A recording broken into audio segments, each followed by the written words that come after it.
Hello, today we have with us Father Alex Montes-Vela, who is the priest of the Episcopal Church, St. Mary Magdalene in Austin, Texas. Actually, Manor, which is only 14 miles from Austin, Texas. Father Alex is actually a business leader, and I would like for him to share what and how he got his church started, as well as some of the things that how the church has been working and functioning prior to the pandemic. Okay. Well, let me turn around this camera a little bit. I don't know if I did it or not. There we go. There we go. Well, I started this church. I was sent here to start this church in 2010, and it started in my home with a small group of people. And we spent 4.5 years meeting at the Manor High School, as well as at parks in Manor, Texas, as well as at the Lions Club. And in 2014, in December 2014, we moved to this beautiful space right here, our new home. Let me see if I can go back to point to me. There we go. You can see me, right? Yes, we can. All right. And it's a beautiful space that took a lot of commitment from our diocese to build, to buy the 23 acres that we have, as well as build this church building and some office space for us as well. And we've been using it in different ways, not only for our worship services and our Bible studies, etc., but also for the community, for things like giving out prom dresses, as well as having the Toastmasters meet here twice a month. We have had a free clinic that started here in our building. What else? The Salvadorian consulate processed about 300 people from El Salvador. All the paperwork here on this building. So different things that have happened, and we continue to look for ways to use this space to impact our community of Manor.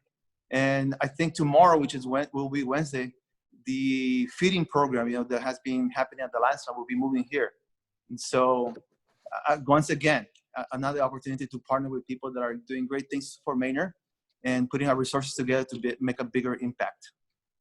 Well, one thing that you just reminded me of is that there are a few people out there who really know me, but let me just say that I am Marva Bennett, and I am president of Manor Toastmasters that has been meeting previously at St. Mary Magdalene at your church, and we graciously thank you. And I'm also a REMAX realtor, and we do support small businesses and we support community leaders, which of course you are one.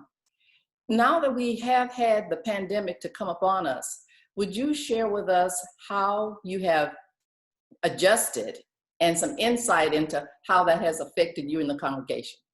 Sure. So since the beginning of especially when it got to started impacting our county, the Travis County and Manor, in mid-March, we started meeting virtually. So we use Zoom and also Facebook Live to have our services, Bible studies, and any other gathering or meeting. And what it did, it felt like we were losing a lot because we love this space. It just has, we have the band and all those different things that we experience together. But what it did is that it took us out from this building to realize that church is not this building, but us. Each of us make this community, which is called St. Mary Magdalene, and that our reach goes even further when we are out of this building. And so a lot of the people in my community, they know how to sew, they're very creative, making masks for hospitals, for different people that need them.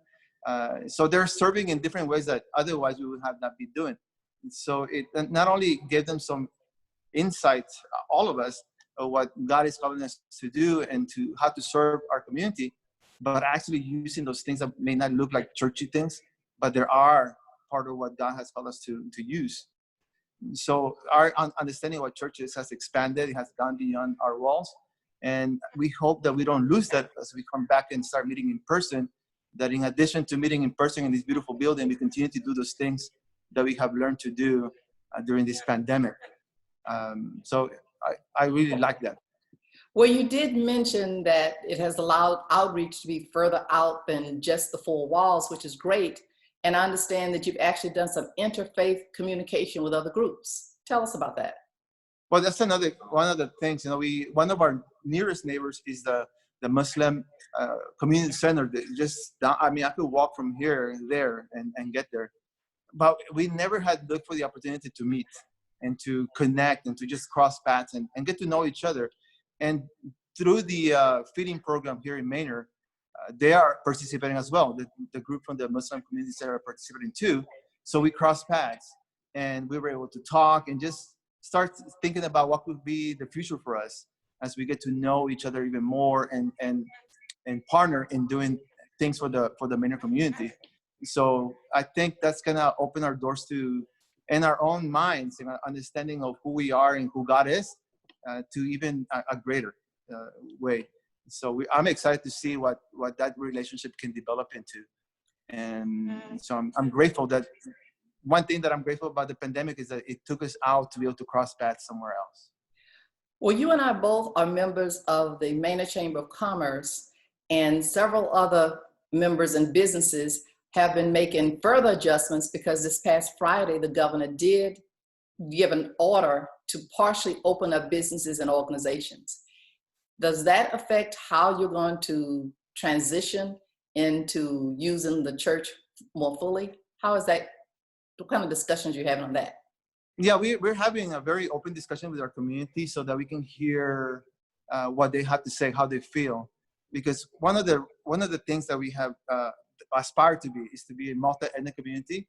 So we do everything in English and Spanish, and we have people from Central America and South America, from the Caribbean, as well as people from New Jersey, from North Carolina, Georgia, and so forth, and Texas, of course. And all of them have a different perspective in things. They have different situations, and age as well.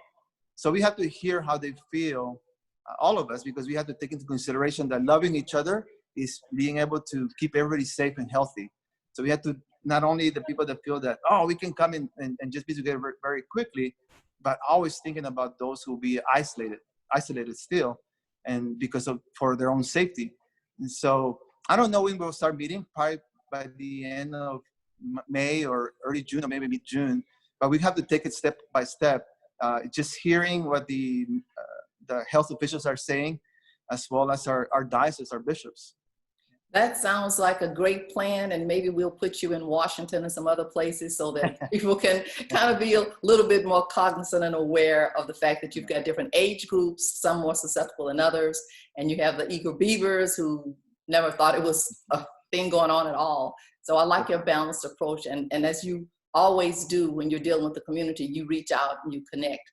Really appreciate that about you. And thank you for opening your venue and your church walls to blood drives and Manor Toastmasters and Sustainable Food Center, organic farming, and the 23 acres really does help. But before we leave this wonderful interview, you made some excellent comments.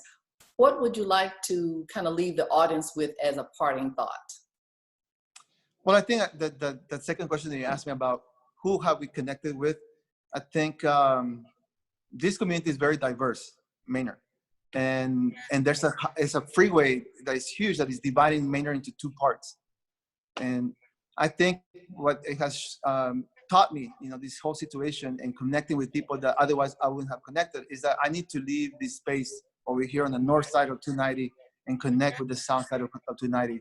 And the same way I invite people from the other side of 290 to come and connect with us, and that we will discover that we're not so different, that we all have the same fears, we all have the same aspirations, and we all are looking to be unconditionally loved. And I think that's something that I know as Christians, we get that message from Jesus Christ, and I'm sure that from all the different faiths, they have that as core into our understanding of who God is. Well, thank you again for those parting thoughts. And again, we appreciate you and what you're doing as a community leader, and look forward to how you will continue to make an impact, not just 14 miles from Austin, but far and beyond. Thank you again, Father Alex. Have a fabulous day. Thank you, Marva. Thank you so much.